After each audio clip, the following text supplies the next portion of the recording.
Amados irmãos, nós vamos continuar a nossa série de mensagens no livro de Hebreus. Já estamos a chegar quase ao fim, mas a palavra de Deus é rica, ela é viva, é eficaz, ela realmente tem sempre muita coisa para nos dar e nós damos graças a Deus por poder tê-la nas nossas mãos e podermos meditar nela cada dia. Se os irmãos estão recordados, o último capítulo sobre o qual falámos em Hebreus foi o capítulo 11. O capítulo 11 é um capítulo que tem por tema a fé. Ele fala-nos da fé, dá-nos a definição de fé e depois dá-nos uma série de exemplos de homens de fé. E dissemos na última mensagem que a fé não é uma fórmula mágica que garanta a resolução dos nossos problemas e a realização de todos os nossos sonhos. Porque algumas pessoas pensam que dizem, eu tenho fé e com fé eu vou conseguir tudo e mais alguma coisa. Não, a fé é a maneira como vivemos a nossa peregrinação neste mundo até alcançarmos a glória futura que Deus tem reservada para nós. E ela é posta à prova todos os dias, não é? E é interessante que esta mesma semana a minha fé foi provada em várias circunstâncias para mostrar como é que eu passava e ultrapassava certas circunstâncias, certos desafios e Deus foi mostrando a sua vontade. Depois é ver como é que nós nos submetemos ou não à vontade de Deus. Em Hebreus 11 nós já vimos que temos essa definição de fé lá e depois temos esses exemplos de homens de fé. E atenção, eles foram homens de fé, mas nem todos alcançaram as promessas, se vocês estão recordados disso. A Bíblia diz lá que todos foram justificados e aprovados por Deus, mas nem todos receberam aquilo que estavam à espera. Então, a fé não é a garantia de que tudo vai acontecer como nós queremos. A fé é realmente a forma como nós vamos passar por essas provas dia a dia e como encaramos depois com alegria, submetendo-nos à vontade de Deus. A lista de exemplos de fé que é dada, começando logo por Abel, vai-nos mostrar isso mesmo. Vai-nos mostrar que a fé é muito mais do que uma declaração verbal, uma confissão uma confissão verbal do tipo, eu creio, eu acredito, eu tenho fé, seja como for. Fé mostra-se. Tiago dizia isso, falava o desafio, não é? Mostra-me a tua fé. A fé mostra-se. A fé mostra-se nas ações, mostra-se na atitude. Fé, podemos dizer, é muito mais que palavras, é ação. E nós demonstramos a nossa fé na maneira como adoramos e quando adoramos ao Senhor, como Abel. Abel foi aquele que foi aceito na sua adoração pela fé. Lá no capítulo 11 temos todos esses exemplos. Nós demonstramos a nossa fé quando andamos diariamente com Deus, como Enoque, que também vimos, e Hebreus 11 fala nisso também. Demonstramos a nossa fé quando temos temor e vivemos no temor do Senhor, quando tememos a Deus, como é o exemplo de Noé, que também está lá no capítulo 11. Demonstramos a nossa fé quando obedecemos, tal como Abraão, outro personagem que está lá no capítulo 11. E tal como Abraão, entregamos todo o nosso futuro nas mãos de Deus e deixamos que Ele nos conduza. Aí demonstramos a nossa fé.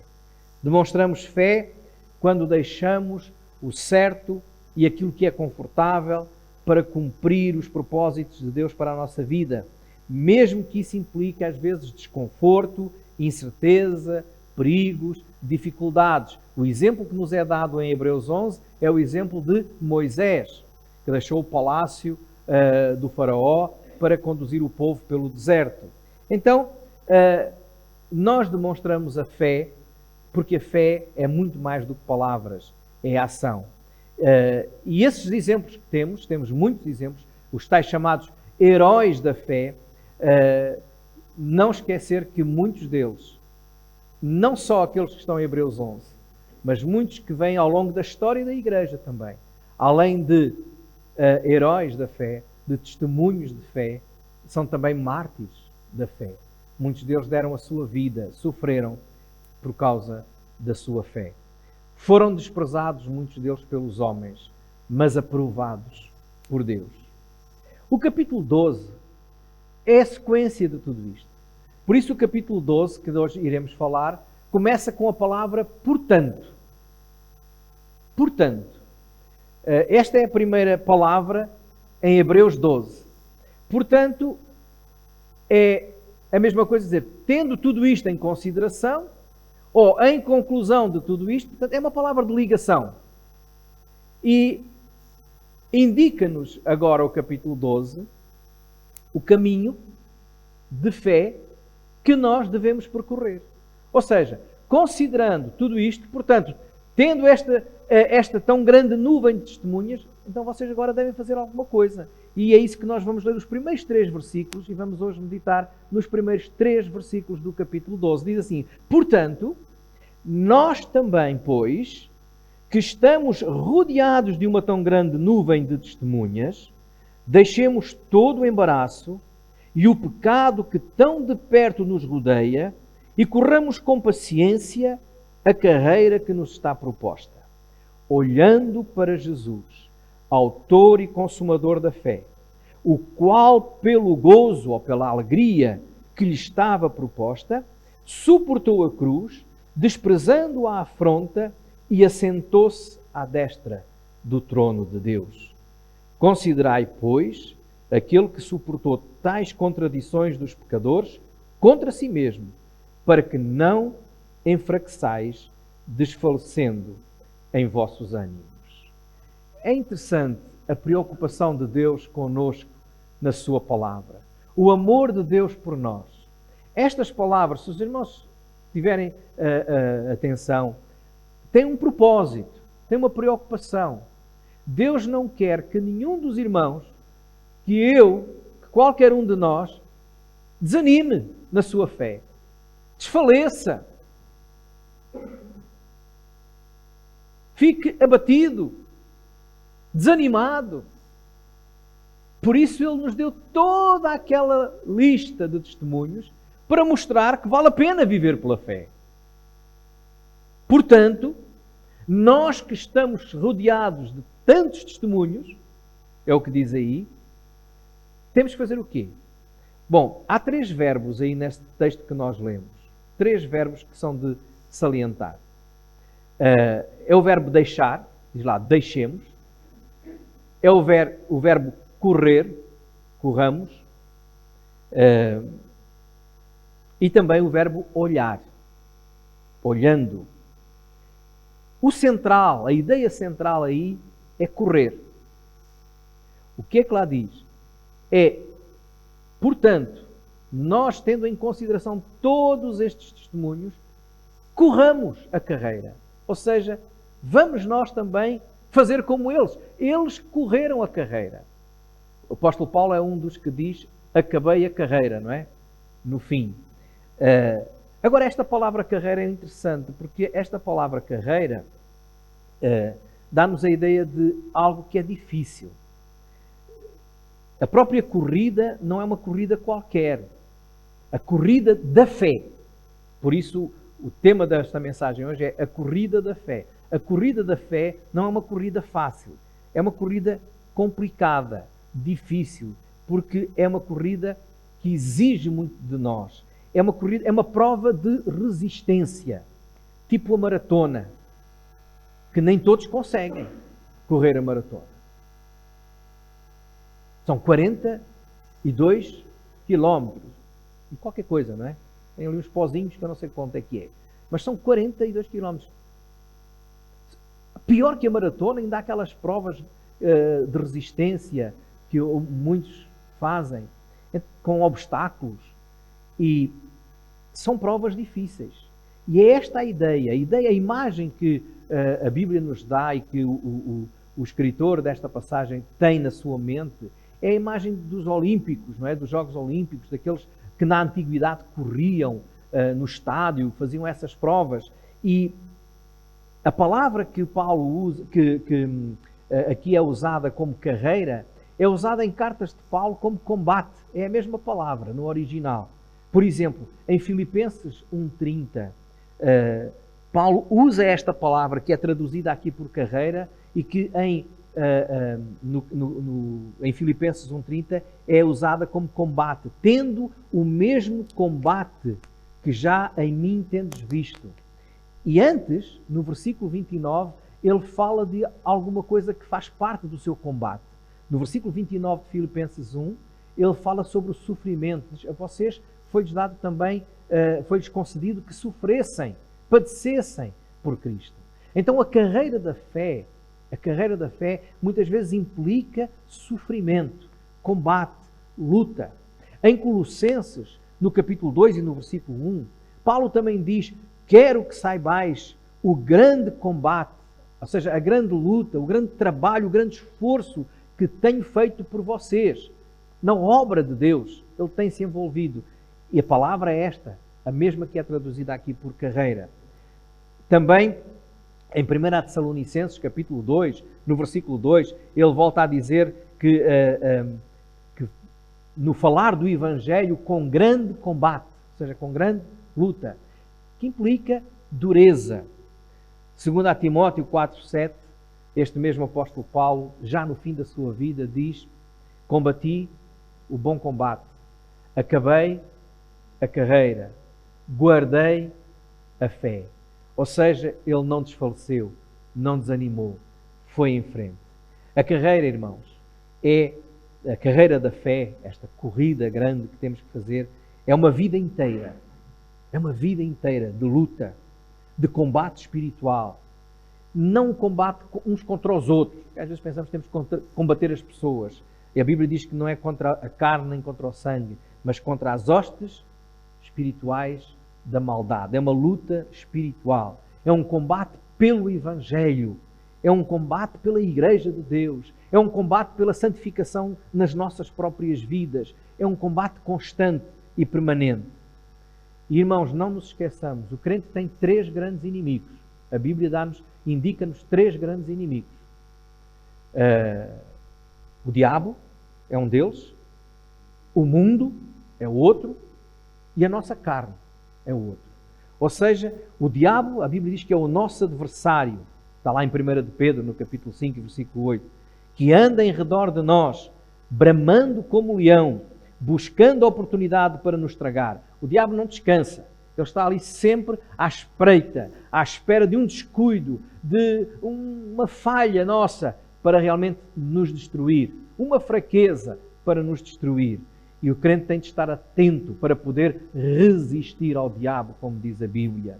O mundo, toda a mentalidade deste mundo, todo o modo de viver e o sistema dominante entre nós. E a Bíblia diz que o mundo está sem Deus. Ao falar em Efésios, capítulo 2 e versículo 12, sobre os crentes, antes de serem crentes, diz que nós estávamos sem Deus no mundo. Portanto, o mundo não tem Deus. Por isso é inimigo de Deus. E é inimigo dos crentes. Por isso é que Jesus disse: se o mundo vos odeia, não se espantem. Sabei que primeiro me odiou a mim. Portanto, o mundo, não pensem que nós temos amigos no mundo.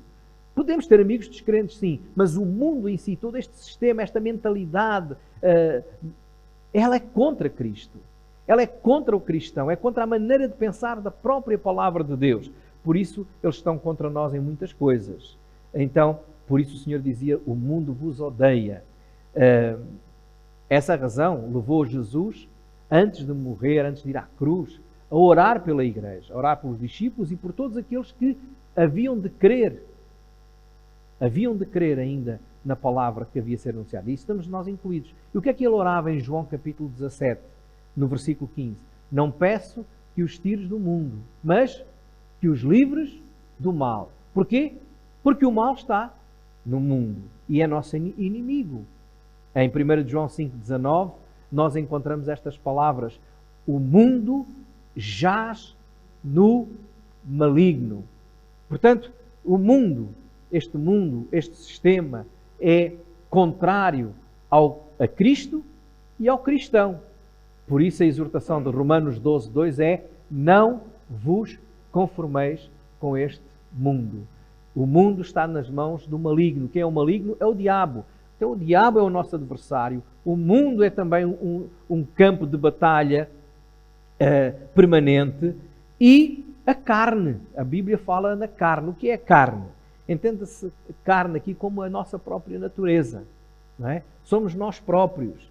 A nossa natureza é pecaminosa, é fraca, é falível. A minha vontade é errada, é má, muitas vezes. A minha tendência é pecaminosa. Eu próprio, com o meu feitio, os meus medos, os meus preconceitos, os defeitos, os nossos desejos, muitas vezes, de coisas que são só para a nossa satisfação e são egoístas. Tudo isto é a carne que a Bíblia fala. E Paulo dizia que a carne lutava contra o espírito. Então há uma luta, há um combate. O cristão, irmãos, vive permanentemente numa luta contra estes inimigos. E esta é a corrida que todo o cristão tem de viver. É a carreira que lhe está proposta. É toda a nossa vida lutando pelo Evangelho, lutando pela Palavra de Deus, lutando pela sua santificação, lutando por agradar a Deus e cumprir a vontade de Deus. Em resumo, é toda a nossa vida. A carreira que nós temos de correr é uma vida cristã pela fé. Por isso, dizia a palavra já nos capítulos anteriores, o justo viverá pela fé. Então, há duas coisas que são indicadas aqui no versículo 1 ainda sobre a fé. A primeira é que nós temos que correr com paciência. A palavra paciência aqui também muitas vezes traduzida por perseverança é importante. Uma maratona é uma grande prova de perseverança, de paciência.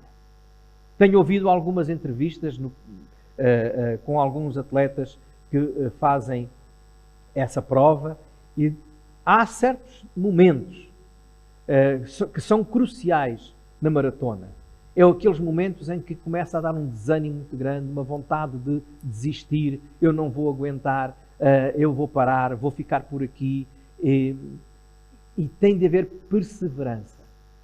Tem de haver uma maneira de pensar de que não, eu vou mais um pouco. Lembro-me de uma maratonista portuguesa que foi campeã olímpica, a Rosa Mota, de dizer que o treinador dela, de X em X quilómetros, onde ele sabia que eram aqueles momentos em que lhes ia faltar a vontade de continuar, ele corria até lá, de moto, de qualquer maneira, para esperar por ela, para naqueles momentos ficar ali a incentivá-la, vai, tu consegues. E isso lhes dava ânimo para ela continuar, para continuar a perseverar. Irmãos, aqui diz, nós na vida cristã precisamos de perseverança. E aquele que realmente tem fé, é a fé que nos faz perseverar. Por isso a Bíblia diz que aquele que perseverar será salvo. Porque nós somos salvos pela fé. E é a fé que nos leva a perseverar até ao fim. A perseverança. E por isso mesmo temos que correr com paciência. Também, uma outra coisa que diz o versículo 1 sobre esta carreira é que esta carreira, esta corrida, esta maratona, esta prova grande que é a nossa própria vida cristã com Cristo, ela não é escolhida por nós.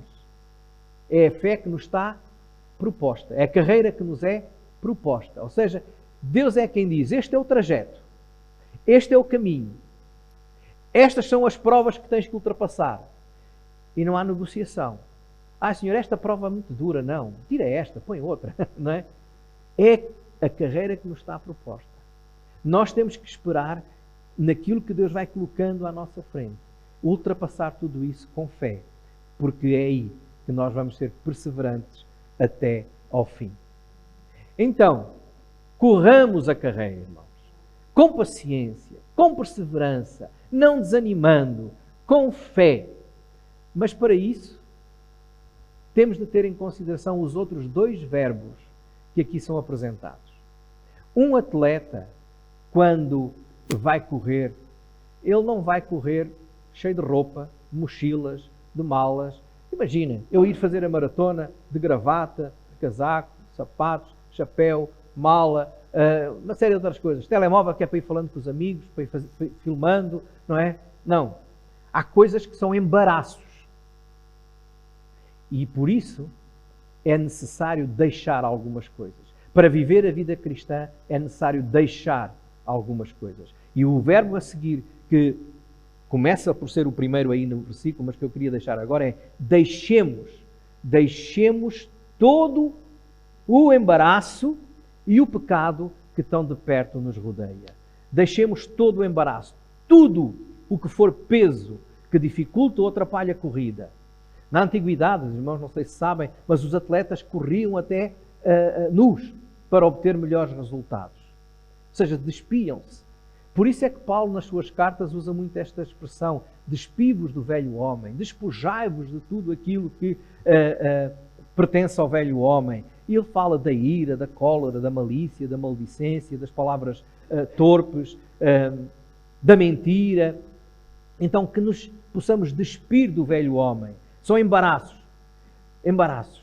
Alguns são pecado mesmo. Há uma diferença aqui entre o embaraço e o pecado. O embaraço pode ser alguma coisa que dificulta a nossa vida cristã, a nossa caminhada com Cristo, que em princípio não é pecado, mas que se torna um pecado quando nos impedem de viver para Deus. Embaraços podem ser coisas que, não sendo pecado, às vezes coisas aceitáveis, como por exemplo a minha profissão, o meu trabalho, meus amigos. Muitas vezes são embaraços que nos impedem de viver para Cristo, com Cristo, e que atrapalham a nossa vida cristã. Aí, quando não é mau ter amigos, não é mau ter trabalho. Aliás, é bom ter amigos, é bom ter trabalho. Tudo isso. É bom ter dinheiro, não é? Tudo isso. Agora, quando essas coisas se colocam como impedimento para servir a Deus, para correr a carreira, então tornam-se pecado. Por isso é que é necessário deixar todo o embaraço, todo o pecado. Às vezes há coisas que são embaraços e que são pecado porque retiram a nossa fé, o nosso foco de Cristo.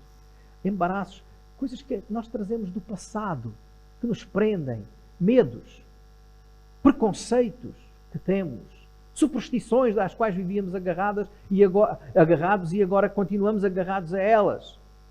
Não é? Uma vez eu dei os parabéns a alguém um dia antes de fazer anos. E alguém me repreendeu. Não faças isso. Isso não se deve fazer. Porquê? Isso é uma superstição. Não é? Eu até brinquei e disse. Então, se a pessoa já viveu 364 dias, amanhã vai viver 365 dias, já merece os parabéns.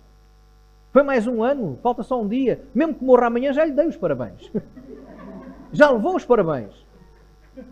Mas, irmãos, às vezes nós ficamos agarrados a estas superstições, a estas coisinhas, não é? Ai, que susto, um gato preto. Então, o gato é mais forte do que o meu Cristo? Que o meu Deus? Muitas vezes estas coisas impedem, são embaraços que nos impedem de viver a vida cristã, irmãos. Outras vezes é aqueles medos, eu tenho medo disto, tenho medo daquilo. Há medos que são normais, que até são saudáveis, que é um alarme que Deus colocou em nós para fugirmos do perigo. Mas quando o medo se torna uma fobia, que temos medo de tudo, não é? Então isso retira a fé. Isso dá um pontapé na fé e prende-nos. São embaraços. E também fala aí do pecado. O pecado que tão de perto nos rodeia. O pecado é aquelas coisas que a gente já sabe que são mesmo pecado. Os embaraços ainda não sabemos. Tornam-se pecado. Mas o pecado é a mentira, por exemplo. Sobretudo, não sou mentiroso. Eu agora só minto aquelas mentirinhas pequeninas, as mentirinhas piedosas. Continua a ser o diabo o pai da mentira. Porque não diz na Bíblia que ele é pai das mentiras grandes. Ele é pai de todas as mentiras. Aquelas mentirinhas que fazem parte dos nossos pecados de estimação. Porque a gente às vezes tem pecados de estimação. São aqueles pecadinhos, não é? Aqueles pecadinhos que já se instalaram na nossa vida e que estão lá. Vícios, as tais mentirinhas piadosas, às vezes aquela tendência que temos de dizer mal dos outros, a maldicência, a vaidade, o orgulho, a arrogância. São coisas que já se instalaram e que são os tais pecadinhos, os nossos pecados de estimação. Depois há aqueles outros pecados que a gente fala, que para Deus não há pecados pequenos e grandes, é pecado. Mas aqueles pecados morais, a desonestidade nos negócios, o enganar o outro, o ficar com o troco a mais quando a pessoa da caixa do supermercado se enganou. Irmãos, são tantas as coisas, a imoralidade sexual, tudo isso atrapalha a nossa vida, a nossa carreira, a nossa fé. Tudo isso nos impede. E nós permanecemos ali presos. E às vezes cegos, porque não estamos a ver. Sobretudo os tais pecados de estimação que já se instalaram e que já nos tornámos insensíveis. Quais são os teus pecados? O que é que te prende? Muito rapidamente, deixa-me contar uma história. Uma história que eu já tenho contado aqui várias vezes. Havia dois amigos que combinaram com um terceiro amigo fazer uma tarde de pescaria e de convívio. Só os homens. Só que havia um problema. Um deles vivia do outro lado da margem de um rio. E então, os que estavam da margem sul pegaram num barco, foram de barco até à cabana onde o outro estava. E ali ficaram uma tarde a conversar, a pescar, a comer, a beber, a comer, a beber, a beber, a beber, a beber, e chegou a noite. E chegou a noite, temos que ir embora. Só que quando os dois amigos que vinham embora entraram no barco, eles já não vinham sozinhos. Porque, além deles, eles tinham muita bebida. Mas eles entraram no barco e vamos. O outro ainda disse, fiquem cá à noite. Não, temos lá as nossas mulheres em casa e a gente tem que ir. Amanhã é dia de trabalho, vamos embora. Entraram no barco e começaram a remar. Remaram, era de noite já. Remaram e nunca mais chegavam. Cansavam-se. E começaram a cansar tanto que, de tanto remar, e nunca mais chegavam à outra margem. E quando o sol começa a nascer, quando depois do esforço e de toda a transpiração da noite e da brisa que apanharam na testa, começou a fazer efeito, então o efeito da bebedeira também passou. E nessa altura, um deles olha para trás e diz assim, como é que havíamos de chegar lá? Nós não desamarramos o barco. Sabem, irmãos, às vezes a nossa vida cristã é assim. Nós esforçamos-nos, nós queremos, mas estamos presos com embaraços e pecados que não nos deixam chegar lá. A carreira da fé tem que ser sem embaraços e sem pecados. E, finalmente, o terceiro verbo que aqui é indicado é o verbo olhar. Olhar para onde? Olhemos para Jesus. A ideia que aqui está no versículo 2, olhando para Jesus. Reparem o verbo. Está à boa moda alentejana, que também, por sinal, os brasileiros também usam. O gerúndio. Olhando. Ou seja, fixar os olhos, manter os olhos em Cristo Jesus. É permanecer com os olhos em Cristo. Irmãos, nós não podemos desviar os olhos de Jesus para viver a vida cristã. Até porque nós não podemos olhar em duas direções ao mesmo tempo. Eu procuro olhar para os irmãos todos quando estou aqui a falar. Mas se eu olhar para este lado, já não estou a olhar para este lado. Se eu olhar para este lado, já não estou a olhar para este lado. Ninguém pode olhar para todo lado ao mesmo tempo, nem para dois lados. Então, meus irmãos, a ideia é fixar os nossos olhos em Cristo. É impossível olhar para duas direções. De todos os exemplos que nós temos aqui em Hebreus, no capítulo 11, é bom que alguém diga as crianças para não fazerem barulho, está bem? Obrigado. De todos os exemplos que nós temos aqui no capítulo 11, o exemplo mais perfeito é o exemplo de Jesus. Por isso é dito, considerem Jesus como o vosso exemplo. Ele é o exemplo perfeito. Jesus não é um a mais na lista. Jesus é o exemplo que em quem devemos ter os olhos. Ele é o nosso alvo. Em Efésios capítulo 4, versículo 12 e 13, diz que nós temos que caminhar até que todos cheguemos à maturidade, a varão perfeito, à estatura completa de Cristo. Ele é o nosso alvo. Por isso é que aqui o versículo diz: olhando para Jesus, autor e consumador da fé, o qual, pelo gozo que lhe estava proposto, suportou a cruz. Jesus é o autor e consumador da fé. Ele é o inspirador da nossa fé. É o alvo da nossa fé. Ele é o princípio e o fim da nossa fé. É a razão de ser da nossa fé. Mas é também aquele que nos permite fortalecer, porque é Ele que fortalece a nossa fé. Tudo é por Ele. Tudo é para Ele. Jesus é o exemplo no sofrimento. Jesus é o exemplo na resiliência, na perseverança, na humilhação, mas também o exemplo na vitória. Sentou-se à direita do Pai. Então, às vezes nós ficamos a olhar para... admirava tanto aquele pastor, olha, agora falhou. Pois, os olhos estavam lá, não estavam em quem? Em Cristo Jesus. O homem falha. Pode ser um exemplo, mas é pecador. O nosso exemplo tem que estar em Jesus. Porque esse nunca falha. Ai, aquela irmã que era tão... Agora, pois é, mas não é a irmã que a Bíblia indica. Pode olhar para o exemplo, mas não se esqueça que o autor e consumador da nossa fé, a razão de ser, é Jesus. É a Ele que nós temos que imitar. Conclusão, versículo 3. Considerai, pois, esse.